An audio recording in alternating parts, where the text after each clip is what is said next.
What's up, guys? Well, Guardians Volume 3 is finally here, and on this episode of On the Set, we're going to check it out. So, following the events of the Guardians Christmas special, the Guardians now reside on Nowhere, which they have taken over as their new headquarters. As the team tries to bring Star-Lord out of a drunken stupor over Gamora, someone attacks the base and mortally injures Rocket. The person turns out to be Adam Warlock, a member of the Sovereign who's been hired by someone to kidnap Rocket. The Guardians attack, but Adam proves too much for them and wipes the floor with them. After the fight, Adam leaves empty-handed, but now Rocket is dying and the Guardians have to save him. They discover that a kill switch has been wired into his heart, which is preventing them from reviving him, and the only place that has info on how to disable it is Ogle Corp, a company ran by the High Evolutionary, a mad scientist who's been experimenting on innocent animals, trying to evolve them to make a superior species. What an asshole. So the team sets off to the Ogle Sphere, a base literally made out of living tissue. It's pretty much just like a fleshy butthole floating out in space. It's pretty gross. Once they get there, the group is intercepted by the Ravagers, who are now led by Gamora. You know, the 2014 Gamora from Endgame, who doesn't know any of the Guardians except for her sister, Nebula. She agrees to go with them to recover the data for Rocket. And this scene's pretty cool because they start spacewalking on the planet in these colorful suits. And let me just say, the soundtrack for this movie, so good. Anyway, inside they pose as maintenance workers to blend in. Star-Lord tries to charm one of the workers into giving him the information, but Gamora just decides to hold her at gunpoint instead. And one thing I'll say is that this actress was supposed to be playing Drax's daughter Moondragon, but I guess that's not the case. She gets them an orb containing the information they need, but then they're ambushed by the guards who are literally wearing skin suits. A battle ensues and the Guardians barely make it out. After that, they find out that the orb actually doesn't have the info they need for Rocket, and that it's been uploaded to a headpiece worn by one of the High Evolutionary's sidekicks. This guy has like a scouter kind of thing built into the side of his head, and yeah. Also, throughout the movie, we see bits and pieces of baby Rocket getting experimented on by the High Evolutionary, along with 3 other animals. There's an otter named Lila, a walrus that's like half walrus, half like, I don't know, wheelchair or something, and then there's a rabbit with spider legs named Floor. The group tells Rocket that the High Evolutionary plans on taking them all to a new world where they can live in peace. But you know what? It sounds a little bit sketch. In one of the flashbacks, the High Evolutionary is trying to evolve the animals into human-animal hybrids using a gas. But the gas causes them to have uncontrollable rage.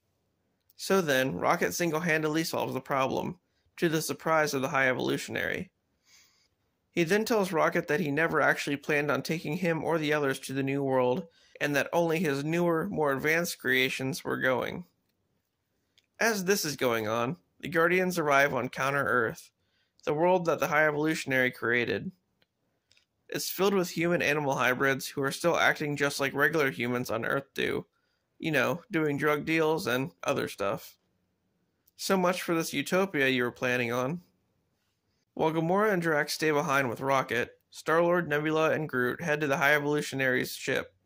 Working for the High Evolutionary, Aisha and Adam interrogate one of the Ravagers about Rocket, and Adam ends up frying the guy.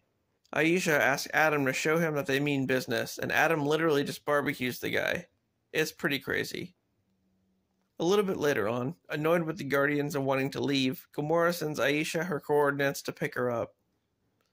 And here, we get the last flashback of baby Rocket. Rocket plans to escape containment with the other animals, and he gets them out, but the High Evolutionary shows up and kills them all, causing Rocket to go into a blind rage and maul the Evolutionary's face. Like, he just jumps on him and, like, fucks him up. Rocket then manages to steal a ship and escape. Back in present time, the ship starts to ascend into space and it causes the planet to explode all around it, killing the hybrids and also Aisha. As this is happening, Star-Lord and Groot have a shootout with the Evolutionary soldiers. Star-Lord tackles the sidekick off the side of the ship and they plummet down to Counter-Earth. Groot catches Star-Lord and they land safely on the ground, using the sidekick as a cushion to soften their fall. And then, they rip the headpiece from his head. Unaware that the others just jumped off the side of the ship, Drax, Mantis, and Nebula board it looking for them, and they find a cargo bay full of young children meant to be used as test subjects. Star-Lord reunites with Gamora and has successfully revived Rocket. It's a pretty emotional scene. So, Rocket's dead and he sees Lila in this white light with all the other animals that the High Evolutionary killed. He wants to be with her and the others, but she says it's not his time yet, and then suddenly, Rocket wakes up. Then, on the ship, the others are found and imprisoned in a chamber full of monstrous creatures, who Mantis ends up befriending. After that, all the Guardians finally reunite and vow to take down the High Evolutionary once and for all. They mow down his soldiers in an awesome fight scene. And then, Kraglin drives Nowhere to the side of the ship, which is now exploding, to get all the children off of it.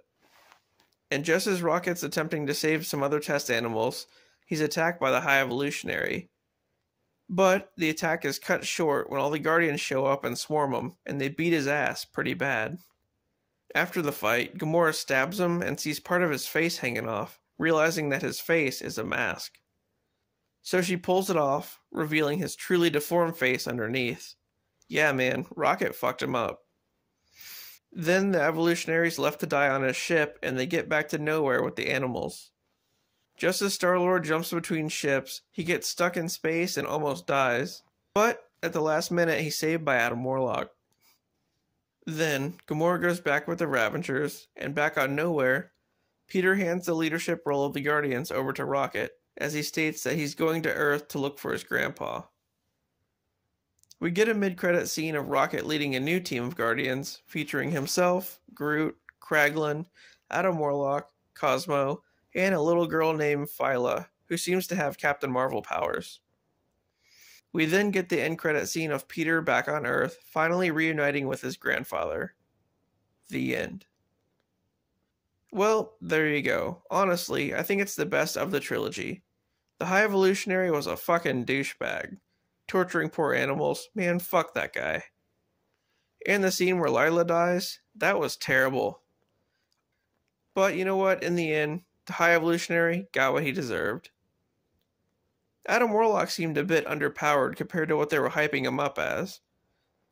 Because in the comic book, he's like way more overpowered than that.